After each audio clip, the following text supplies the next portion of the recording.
दोस्तों, आज की कहानी जो हम सुनाने जा रहे हैं वो काफ़ी टेंस भरी होने वाली है, जिसमें हम देखेंगे कि एक हनीमून मनाने गए कपल के साथ ऐसा क्या होता है कि वो खुद की मौत की भीख मांगने लगते हैं। बिया और पॉल दोनों ही अभी काफ़ी लॉन्ग रिलेशन के बाद शादी कर रहे हैं। उसी मोमेंट के दोनों खूब एंजॉय करते हैं। वो हमें ये भी बताते हैं कि कैसे वो दोनों एक कैफ़े में मिले पहली बार, जिसके बाद उनकी मीटिंग शुरू हुई और आज वो अपने हनीमून के लिए एक अनहैबिटेड प्लेस की ओर जा रहे हैं, जहाँ पर वो कुछ महीने साथ में बिताएंगे। ये असल में एक कॉटेज है जो कि जंगल के काफी अंदर है और खास बात ये है कि ये बिया के डैड का है, पर अब वो यहाँ नहीं रहते। इन दोनों ने कुछ दिन साथ में यहीं रहने का फैसला करा है। बिया उस घर में रखी हुई सारी एंटीक चीजों के बारे में पॉल को बताने लगती है, क्योंकि वहां पर बहुत सारी काफी पुरानी चीजें थी। खैर, पूरे दिन ड्राइव करने के बाद दोनों ही थक गए थे, इसीलिए वो जल्दी ही सो जाते हैं। और तब हम उनके फेस पर किसी रोशनी का अक्स देखते हैं, जिससे कि कोई फ्लैश मार रहा हो। अब ये क्या है ये हमें आगे पता लगेगा। सुबह होने पर पॉल वहां पर लगी एक बियर स्किन के बारे में पूछता है, तो बिया बताती है कि उसके डैड को शिकार करने का बहुत शौक था। उन्होंने इसको मारा था और फिर इसकी स्किन को यहाँ पर लगा दिया। जो सुनकर पॉल थोड़ा हैरान होता है, क्योंकि वो थोड़ा डरपोक किस्म का बंदा था। इसीलिए वो बिया से पूछता है कि क्या तुमने किसी का शिकार किया है। तो वो हंसते हुए मजाक में कहती है कि हाँ, मैंने मछलियां बहुत पकड़ी है। ये सुनकर दोनों ही बहुत हंसते हैं। देन ये लोग बोटिंग का प्लान भी बनाते हैं और अपने समय को खूब एंजॉय करते हैं। लेकिन पानी ठंडा होने के कारण इन्होंने स्विमिंग का प्लान अभी ड्रॉप कर दिया है। देन वो उसी एरिया में बने एक रेस्टोरेंट में जाते हैं जो कि बंद था, पर वो फिर भी अंदर एंटर करते हैं तो देखते हैं कि वहाँ की हालत बहुत खराब हो रखी है। लाइट बार बार फ्लिकर हो रही है। इतने में अंदर से एक विल नाम का इंसान बाहर आता है और इन दोनों से कहता है कि ये बंद है, कुछ नहीं मिलेगा तुम्हें। यहाँ तो वो जाने लगते हैं, लेकिन आखिरी समय पर विल बिया को रोककर पूछता है क्या उसने उसे पहचाना। वो उसके बचपन में दोनों साथ खेला करते थे। जो सुनकर बिया तुरंत उसे वो यादें आ जाती हैं, जिसे दोनों ही हक करते हैं और अपने उन पलों को याद करके खूब हंसते हैं। पॉल भी उनकी बातें सुनकर खूब हंसता है। इतने में अंदर से आनी आती है विल की वाइफ, जो दिखने में काफी अजीब थी। उसका बिहेवियर काफी अलग था। वो दोनों से बहुत ही अजीब वे में कहती है कि तुम दोनों यहाँ से चले जाओ। तब विल उन्हें समझाता है कि असल में उसकी तबीयत कुछ ठीक नहीं है, जो कहकर वो उसे अंदर ले जाता है। ये दोनों अपने घर आ जाते हैं, पर आनी को देखकर बिया थोड़ा टेंस हो गई थी, क्योंकि उसे कुछ ठीक नहीं लगा उसे देखकर। पर पॉल उसका मूड ठीक करने के लिए कहता है शायद वो उसका एक्स लवर होगा। उसके इस बेकार से जोक को सुनकर वो खूब हंसती है और फिर दोनों सोने के लिए चले जाते हैं। सुबह पॉल का अलार्म रिंग होता है तो वो उठता है, क्योंकि आज उसे सुबह फिशिंग के लिए जाना था। लेकिन ये क्या, जब वो बाहर जाता है तो देखता है कि अभी तो बहुत अंधेरा है। तब उसकी नज़र टाइम पर पड़ती है, अभी आधी रात हो रही है। शायद बिया ने गलती से गलत अलार्म लगा दिया होगा। वो वापस आकर सो जाता और वहां उसे बिया कहीं दिखाई नहीं दे रही थी। उसे लगता है कि शायद वो वॉशरूम गई होगी, इसीलिए वो सोने के लिए चला जाता है। लेकिन 1 घंटा बीत जाने के बाद भी वो वापस लौट कर नहीं आती। अब उसे घबराहट होने लगी है और इस कारण वो उसे घर के हर जगह पर ढूंढने लगता है। फिर बाहर भी गया, लेकिन बिया कहीं नहीं थी। पॉल को मजबूरन अब इतनी रात में जंगल में जाना पड़ा, जहां जाकर जो उसने देखा उसके होश उड़ गए। असल में बिया बिना कपड़ों के वहां पर पड़ी हुई है, तो वो उसे फौरन उठाकर कॉटेज में लाता है और पूछता है कि आखिर उसे क्या हुआ है, वो वहां कैसे चली गई। उसके कपड़े का इन सारे सवालों के जवाब बिया बस एक ही चीज कहकर देती है कि वो ठीक है, उसे कुछ नहीं हुआ है। शायद उसे स्लीपिंग वॉक हुई है। जब पॉल उसके कपड़ों के बारे में पूछने लगा तब भी उसने वही जवाब दिया, जो सुनकर उसे कुछ ठीक नहीं लगता। उस रात तो उसे नींद नहीं आ रही। जब सुबह उसने बिया के कुछ बदले हुए बर्ताव को देखा तो फिर से उससे पूछा कि क्या उसे कोई परेशानी है। तो बिया ने कहा कि बस वो थोड़ी टायर्ड है, लेकिन अभी तक उन्होंने ऐसा कुछ किया ही नहीं जिससे वो थक जाए। इसीलिए पॉल उसे डॉक्टर के पास जाने को कहता है। फिर बिया मना करती है कि आज वो ब्रेकफास्ट बनाने में भी काफी लेट कर रही थी। छोटी छोटी गलतियां कर रही थी, जैसे कि ब्रेड को जला देना, कॉफी में सिर्फ पानी ही गर्म कर देना, जो चीज़ वो कभी नहीं करती। इसके बाद दोनों फिशिंग के लिए जाते हैं, जहां पॉल एक फ्रॉग के साथ मस्ती करता है, जो बिया को बहुत पसंद था। पर आज वो कुछ रिएक्शन ही नहीं देती।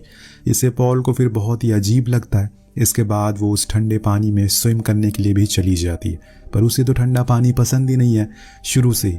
एक ही रात में इतने सारे बदलाव को देखकर पॉल को ठीक नहीं लगता। उसे लगता है कि शायद बिया को कुछ डॉक्टर की नीड है, लेकिन बिया फिर उसे वही कह देती है कि वो बिल्कुल ठीक है, ऐसा कुछ नहीं है। कुछ समय बाद पॉल बिया के करीब आता है, उसे किस करने की कोशिश करता है। तब वो बिया के पैरों पर कुछ अजीब से बाइट को देखता है, जो पूछने पर बिया बताती है कि शायद ये मच्छरों ने काटा होगा। लेकिन उसका कहना था कि ये मच्छरों के काटने का निशान तो बिल्कुल नहीं है, शायद किसी बड़े इंसेक्ट ने काटा। चलो हम डॉक्टर पर चलते हैं, मुझे कुछ ठीक नहीं लग रहा है। बिया उसे ये कहकर वहां से चली जाती है कि उसे नींद आ रही है और सोने जा रही है। अब जब वो सो जाती है तो पॉल उसके जख्मों को चेक करता है, जो कि मच्छरों के तो बिल्कुल भी नहीं थे। इसके बाद पॉल जंगल में उसी जगह पर जाता है जहां उसे 2 रात पहले वो मिली थी, और हैरानी की बात ये थी कि वहां उसे वही गाउन मिलता है जो कि उसने उसे गिफ्ट किया था, लेकिन उसकी हालत बहुत ही बेकार थी। उस पर कुछ अजीब सा लिक्विड भी लगा हुआ था। यहाँ तक कि वो कुछ समझ पाता, उसे कुछ ही दूरी पर 1 से ज्यादा फुटप्रिंट मिलते हैं, यानी कि बिया यहाँ उस रात अकेली तो बिल्कुल नहीं थी, कोई था जो उसके साथ था। जब वो वापस घर आता है तो देखता है कि बिया बाथरूम में है और ये प्रैक्टिस कर रही है कि उसे क्या बोलना है पॉल के सामने, जो पॉल सब कुछ देख लेता है। रात में वो उसे इंटीमेट होने को कहता है और उसी गाउन को पहन कर आने को भी, पर यहाँ बिया उसे बताती है कि वो गाउन तो वॉशिंग मशीन में डाल दिया। देन वो उसे किस भी करने की कोशिश करता है, लेकिन सडनली बिया उसे दूर हो जाती है, जो पॉल को ठीक नहीं लगता, क्योंकि ये उसकी बिया है ही नहीं जिसके साथ वो यहाँ पर आया था। अब तो वो एकदम से बदल गई है और ये सब चीज उसे परेशान करने लगी है। ये सब क्यों हो रहा है और आखिर बिया के साथ हुआ क्या, ये आपको कुछ ही देर में पता लग जाएगा। लेकिन मैं आपको इतना जरूर बता दूं कि जो आप अभी सोच रहे हैं वैसा तो बिल्कुल भी नहीं है। कुछ ऐसा आपको कुछ ही देर में जानने को मिलेगा जो आपके होश उड़ा देगा। उसी रात वो देखता है कि बिया कहीं जा रही है। वो उसका इंतजार करता है। जब वो लौट कर आती है तो बताती है कि वो बस पानी पीने के लिए गई थी। देन उसके कुछ ही देर बाद पॉल को बाहर से कोई रोशनी आती हुई दिखाई देती है। जी हाँ, वही रोशनी जो हमने पहले दिन देखी थी। लेकिन आज पॉल ने भी उसे देख लिया। उसे लगा कि शायद कोई बाहर है, इसीलिए वो अपनी बंदूक लेकर बाहर जाता है, इधर उधर देखना शुरू करता है कि तभी उसे थोड़ी दूर पर एक और रोशनी दिखती है जो उसी की ओर देख रही थी। तो वो उसके पीछे जाता है, पर वो जो कुछ भी चीज थी वो उसे देखकर वहां से भाग जाती है। पॉल उसको डराने के लिए एक हवाई शॉट भी करता है, जिसकी आवाज को सुनकर बिया उठ जाती है और बाहर आती है। वो उसे अंदर आने को कहती है। जब वो अंदर आता है तो उसे आगे से कभी भी बाहर जाने को मना करती है, लेकिन अब ये पानी सर के ऊपर जा चुका है, इसीलिए वो आज उसे डायरेक्टली पूछ ही लेता है क्या वो उस रात किसी और के साथ थी, क्योंकि उसे वहां पर कई सारे फुटप्रिंट मिले। पर बिया फिर से वही कहती है कि वो स्लीप वॉक कर रही थी, उसे ऐसा कुछ भी याद नहीं है। यहाँ पॉल का शक अब विल पर जाता है, जिसके बारे में पूछने पर वो वही जवाब देती है। तब वो उसे उसके गाउन दिखाता है जो कि फटा हुआ था, उसे उस दिन जंगल में मिला। उसे देखकर बिया वही जवाब घुमा फिरा कर देने लगती है, जिससे कि पॉल का माथा गर्म हो जाता है और वो उसे लड़ाई करने लगता है। तब बिया कहती है कि वो फालतू में इतनी टेंशन ले रहा है, ऐसा कुछ नहीं है, और ऐसा करके वो उन दोनों का ये कीमती समय बर्बाद कर रहा है। लेकिन पॉल को तो अब कुछ समझ ही नहीं आ रहा है असल में ये सब चल क्या रहा है। वो उसके सवालों का जवाब क्यों नहीं दे रही है जो सच है। अब उस रात उनकी लड़ाई इतनी बढ़ जाती है कि उन्हें अलग अलग कमरों में सोना पड़ता है। अगली सुबह हम देखते हैं कि बिया एक डायरी पर खुद की ही चीजों को लिख रही है, जैसे कि उसका नाम बिया है, उसका हस्बैंड पॉल है, वो यहाँ पर हनीमून पर आई है। जैसे वो ये सब चीजें अब भूल रही है, इसीलिए उसे याद रखने के लिए ये सब लिखना पड़ रहा है। तब अचानक से वो डायरी छुपा लेती है, उसके घावों पर पड़ती है जो बहुत ज्यादा बढ़ गए थे, इसीलिए वो उसे यहाँ से चलने को कहता है। लेकिन बिया तो खुद ही जिद पर अड़ी हुई थी। दोनों ही अपना मूड ठीक करने के लिए बोटिंग के लिए जाते हैं और वहाँ इंटीमेट होने लगते हैं। तभी पॉल नोटिस करता है कि बिया ब्लीड कर रही है, जो देखकर उसे फिक्र होने लगती है। वो उसे फौरन यहाँ से चलने को कहता है क्योंकि अब बहुत हो गया। वो जब से यहाँ पर आए हैं कुछ न कुछ गड़बड़ होती जा रही है, पर बिया उसे कहती है कि उसके पीरियड्स आ गए इसीलिए ऐसा है। लेकिन पॉल का कहना था कि अभी तो उसकी डेट में बहुत समय है, अब तो उसे कुछ ठीक नहीं लग रहा है, और इसीलिए वो अपने सवालों के जवाब के लिए फाइनली एनी के पास जाता है और पूछता है कि विल कहाँ है। तो वो बहुत ही अजीब वे में कहती है कि वो तो छुपा हुआ है, जिसके बाद वो बोट लेकर कहीं चली जाती है। वहीं कुछ ही दूरी पर पानी में पॉल को विल की खून से लथपथ कैप मिलती है, यानी कि कुछ तो बहुत बड़ा यहाँ पर खेल चल रहा है। इतने में उसकी नजर उस घर में लगे कैमरास पर पड़ती है, जिसकी फुटेज को चेक करने पर पता लगता है जिस लाइट को पॉल ने उस दिन फॉलो किया वही सेम लाइट के पीछे एनी भी जाया करती है। इस दौरान वहां पर टेबल पर वही सेम तरह की रेटिंग थिंग मिलती है, वही सेम तरह की लिखी हुई चीजें मिलती हैं, जैसे कि मेरा नाम एनी है, मेरा हस्बैंड का नाम विल है, एटसेट्रा, सेम उसी तरह जैसे बिया ने लिखा था। पॉल गौर करता है और उस पर वही लिक्विड लगा हुआ था जो वो उसे बिया के गाउन पर मिला था। अब वो सीधा अपने घर जाता है, लेकिन वहां जो वो देखता है उसके होश उड़ जाते हैं। बिया कोई अजीब सी चीज को खुद के अंदर डाल रही है, जिससे उसका काफी खून भी बह रहा है। जब अचानक से वो पॉल को देख लेती है तो उसे जल्दी से बेडरूम के पास ले जाने लगती है और उसे किसी भी तरह करके बेड पर बांधने की कोशिश करती है, लेकिन पॉल उसे ही बांध देता है, जिससे कि बिया रोने लगती है। पॉल हैरानी से पूछता है कि तुम रो क्यों रही हो। बिया का जवाब आता है, ऐसा करने से तुम मान जाओगे और मुझे खोल दोगे। उसकी ये सारी बातों को सुनकर उसे कहता है कि तुम वो नहीं हो जिसे मैं साथ यहाँ लाया था, तुम मेरी बीवी तो नहीं हो। मगर बिया बार बार उससे कहती है कि मैं वही हूँ, तुम्हें कैसे मैं यकीन दिलाऊं। अब सच को जानने के लिए वो उसे कुछ सवाल करने लगता है जिसके जवाब वो गलत देती है, क्योंकि उसके बारे में उसने डायरी में लिखा ही नहीं था। उसे यकीन हो गया था कि ज़रूर बिया को कुछ हो गया है, वो किसी के बहकावे में आ गई है।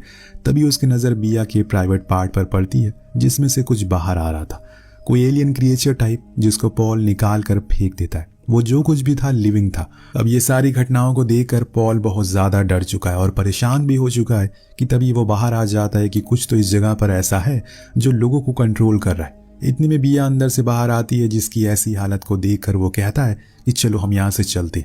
लेकिन यहाँ बिया कहती है कि अब वो दोनों कहीं नहीं जा सकते। मैंने उस रात वो लाइट देखी थी जिसका मैंने पीछा किया। फिर मुझे कुछ लोग मिले जिन्हें मैंने सही से देखा नहीं। बहुत धुंधला था वो सब धुंधला था वहां पर, और उन लोगों ने मेरे साथ कुछ किया। वो मेरे अंदर वाली बिया को अपने साथ ले गए। बस ये बिया की बॉडी है, जो चाहते हैं वो करवाते हैं, जब बुलाते हैं मुझे जाना पड़ता है। अब ये सिलसिला ऐसे ही चलता रहेगा और तुमने उनके बच्चे को भी मार दिया जो कि मेरे अंदर था। ये सब सुनकर पॉल के तो होश उड़ जाते कि आखिर वो किन लोगों के बारे में बात कर रही है। इतने में वो रोशनी बिया के ऊपर पड़ती है और वो एक आवाज़ कहती है, अब हमें पॉल की ज़रूरत नहीं है। और ये सुनते ही वो उसे मारकर बेहोश कर देती है। जब सुबह पॉल की आंख खुलती है तो वो लेक के बीच पर बोट में था, उसके हाथ पैर बंधे हुए थे। तब बिया उसे कहती है कि उन्होंने ये सज़ा दी तुम्हें। वो उसे पकड़कर पानी में फेंक देती है, जिससे कि पॉल की वहीं डूबकर मौत हो जाती है। जी हाँ दोस्तों, उसने अपने पति को ही मार दिया। इसके कुछ दिन बाद हम बिया को देखते हैं, जो अब पूरी तरह से बदल चुकी है। वो अपनी शादी की वीडियो देख रही थी। इतने में उसके पास एनी आकर कहती है कि वो हमें बुला रहे हैं, और फिर दोनों ही उस रोशनी के पीछे जाने लगती है। दोनों की स्किन को देखकर ऐसा लग रहा है जैसे वो उनके शरीर को अब छोड़ने वाली है और कुछ नया ही शरीर बनने वाला है, जिसके साथ इस कहानी का यही पर अंत हो जाता है। वेल गाइस, हमें बताया नहीं गया कि किन लोगों से जंगल में उस दिन मिली। या तो उसकी आत्मा को उन्होंने कैद कर लिया, या फिर उस पर कोई ब्लैक मैजिक किया हो, या हो सकता है कि वो जंगल में रहने वाली दूसरी प्रजाति हो, और ये प्रजाति सिर्फ लड़कियों को ही काबू करती है, क्योंकि इस चीज़ में आनी को भी कंट्रोल किया था। वो लड़कियों को इसलिए काबू कर रही है क्योंकि इनसे वो बच्चे पैदा कर सकता है और अपनी आबादी को बढ़ा सकता है, और हो सकता है कि आगे जाकर वो आदमियों को भी कंट्रोल करने लगे जब उनकी आबादी बढ़ जाए। वेल, आपको क्या लगता है नीचे कमेंट करके ज़रूर बताइएगा। मिलते हैं अगले वीडियो में। Thank you so much watching.